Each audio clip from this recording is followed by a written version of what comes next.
Viable 4 stars are one of the most free-to-play aspects of Genshin Impact that not many other gacha games replicate. Some 4 stars in Genshin are even better than most 5 stars in the game. So, for today's video, I will go over the top 10 4 stars you should build before the upcoming Nod-Krai update. I will be ranking them based on my opinion, based on how meta they are, and based on their versatility and efficiency. Starting off with the 10th 4-star on this list, we've got Auroron from the Masters of the Nightwind. He is an extremely good Electro sub DPS who was exceptional and a best in slot in Electro Charge teams, which, by the way, there has been leaks claiming that the next character for 5.8 is a Nod-Krai character who finally buffs electrocharged reactions. Not only that, but there's also been more leaks stating that for 6.0 there will be at least 2 characters who are either Hydro or Electro who could potentially take advantage of this 5.8 character's buffs. But keep in mind, those are just leaks, so it's mostly just speculation, take it with a grain of salt, nothing is confirmed. But there might be some potential. Going back to his viability, he's also decent in some Mavuika teams since he can expend Naito points for her ultimate, though he does have his flaws, that being the fact that his niche elemental reaction is currently pretty bad. There are characters like Ifa and Misuki who provide additional DPS for electrocharge teams, but even then, these characters are either standard 5 stars or 4 stars who couldn't even make it onto this list. With that in mind, as of right now, Auroron stays at the 10th spot of this ranking, but do not let his ranking fool you. He should still be considered as an amazing character that you should build regardless of his rarity or ranking on this list. On to our next 4 star, it's Kuki Shinobu, who is a really mediocre healer and a really bad sub DPS. Even yet, she's an amazing off-field electro applicator that excels in Hyperbloom teams, with her C6 even giving her more elemental mastery to help her do more Hyperbloom damage. Thing is, even though Hyperbloom is an extremely easy to use and powerful reaction, nowadays it's fallen off the meta and become a viable but mediocre niche that most other electro characters can also take advantage of. Thus, Kuki Shinobu doesn't have much versatility nor exclusivity and remains the best option out of numerous options for a decent elemental reaction. Because of this, Kuki Shinobu will be ranked in 9th place. For our next 4 star, we have the main DPS Gaming.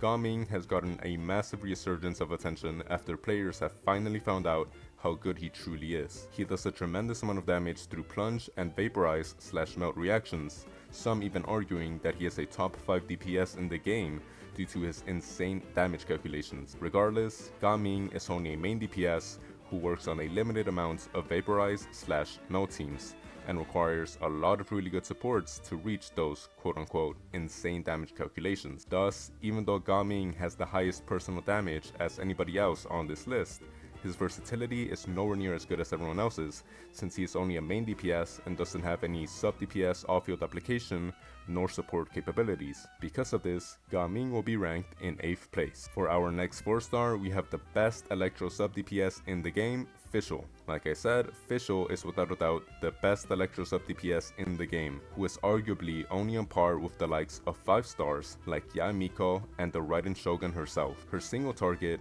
off-field Electro application is insane and thus an incomprehensible amount of damage for a 4 star. She can also speed up her attacks through her constellations, which allow her to dish out coordinated attacks along with her own personal attacks. Because of this, Fischl's efficiency excels in a variety of teams where the main DPS is dependent on normal attacks and in teams that require electro application like Hyperbloom and Overload. The only issue with Fischl is that her damage and application are single target exclusive, which takes away from her versatility, considering that there are a variety of teams and enemy formations that prefer more AoE characters like Neuvillette or Kazuha. She also doesn't do as much sub DPS damage as other characters on this list, nor is she as meta as the others either. With that being said, Fischl will be ranked in the 7th place.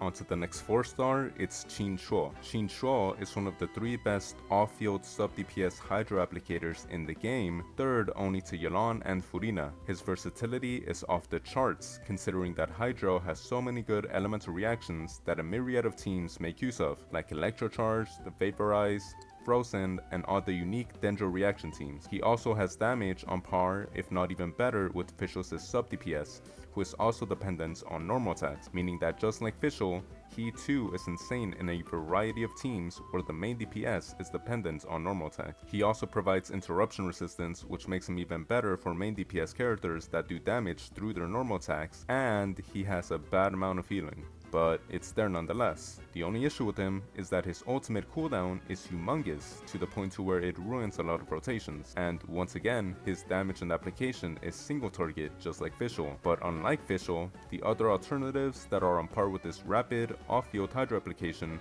are also single target. Though Kokomi does exist, her application and damage is nowhere near his level. Thus, her application is ironically less versatile, even if it is AoE. Nonetheless, Chinchuo will be ranked in 6th place. Starting off with the top 5 4-star characters in Genshin Impact, we have Changling. Changling is the best sub DPS off-field pyro applicator in the game, second only to Mavuika, aka the best DPS in the game, and she's the best sub DPS off-field pyro applicator 4-star in the game. Her ultimate does an insane amount of damage considering she's a pyro character who can make use of the same elemental reactions as Mavuika and Gaming, aka the best main DPS in the game and the best 4-star main DPS in the game. What's great about her ultimate though is that it's an off-field ultimate that also serves to rapidly apply a ton of pyro, which in this game is a rare commodity, with only the likes of Toma and Deya having this ability, aka 4 stars that couldn't even make it to this list because their efficiency and or versatility are just really bad. Also, I should once again mention that there have been leaks of a character that resembles Escoffierce's freeze team buffs, but for vaporized teams instead, meaning that Changling might become an insane replacement if not a best in slot choice for a vaporized meta team that may come out during Nod-Krai. Though keep in mind, again, these are just leaks and or speculation, so take it with a grain of salt. Back to her ultimate, the only downside to this ultimate is its energy requirements, but even then, with the right weapons and artifacts, it can achieve sub DPS numbers around the likes of Mavuika. Because of this, Changling will be ranked in 5th place. For the top 4-star in the game, we got Sucrose. Sucrose is an amazing budget Kazuha.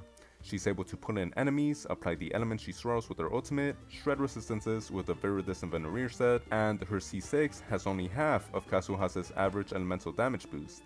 She's an amazing universal support and has the best amount of versatility compared to the 4 stars below her ranking. Not to mention, she also has around 75% of the efficiency of a top tier 5-star support.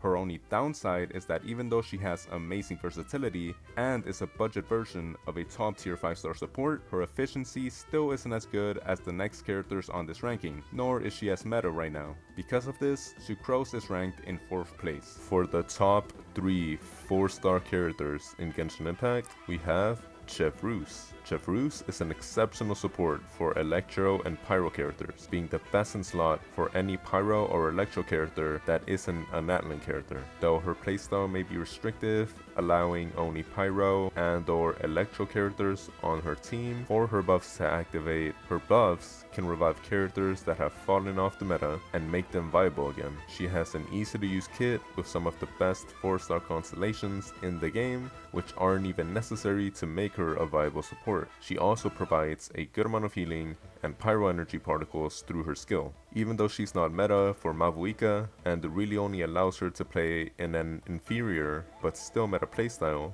she offers the best support capabilities for the likes of Arlecchino, Clorinde, Raiden, and even Sino. Like the previous 4 stars, a massive reason for why she can't go higher is due to either her efficiency or versatility, and for her it's the latter. Even though her buffs are better than Kazuha and Cylonen, they're only applicable to Electro and Pyro characters, with Natlan DPS like Mavuika and Verisa, aka the first and second best DPS in the game, being better off using other characters like Ayansan, Cylonen, or Citlali. Not to mention that, even though a lot of Electro DPS characters are heavily dependent on her, Pyro DPS have other elemental reactions like Melt and Vaporize, and teams that do just as well. Because of this, she's ranked in 3rd place. Now, for the top 2 4-star in Genshin Impact, we have Ayansan.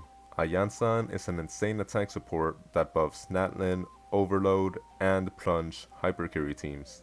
Like I mentioned in Chevrusa's section, she's the best attack buffer for Natlan characters like Mavuika and even Kinich, replacing the likes of Bennett, who prior to her was an uncontested support in the game. She also allows Mavuika to take advantage of Chevrusa's overload buffs. Even if she doesn't have good electro application herself, she also replaces Bennett in any plunge DPS teams like with Chao or Varisa, aka the second best main DPS currently, and the best 4-star main DPS, Ga-Mi.